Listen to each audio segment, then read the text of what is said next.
Wilbur said slowly. Yes, speaking? What's the matter? Head up north to Copperhead Factory. There's something I need your help with, Faye said. Wilbur frowned. He immediately understood that something had happened to Faye. Got it. I'll be right there. I'll take care of it. At the same time, over at house number 1, Benjamin ordered the personal chef to prepare a hearty meal. He then said to his son, Invite Wilbur over. I'd like to have a drink with him tonight. Gordon nodded and headed out towards Wilbur's house.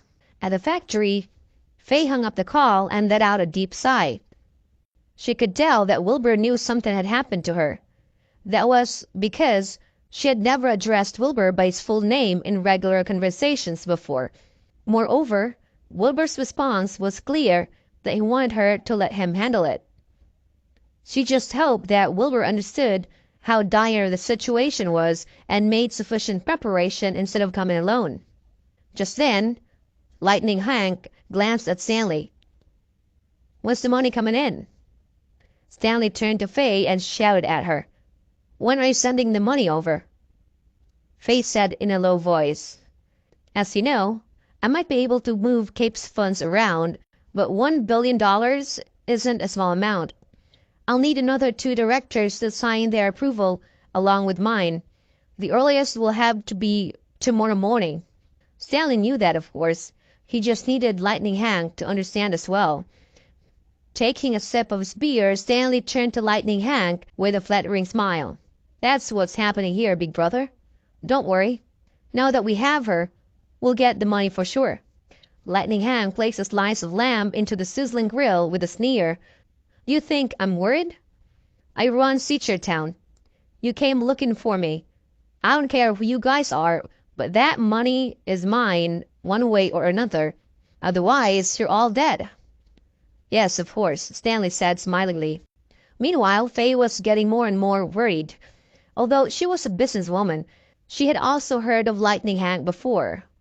Rumors had it that he had joined a gang in Town at a very young age. He later formed his own Black Tiger gang with his power and courage alone and ran the underground scene.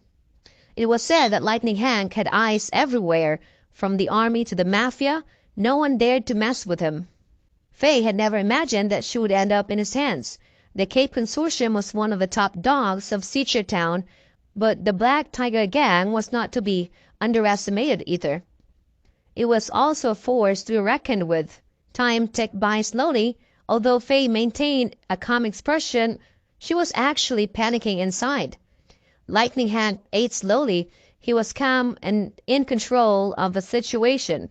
Just then, footsteps could be heard coming from outside. Faye's chest tightened.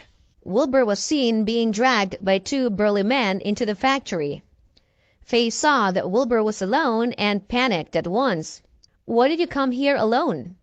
Wilbur saw that Faye was all right and smiled. I can handle them by myself. Faye sighed helplessly.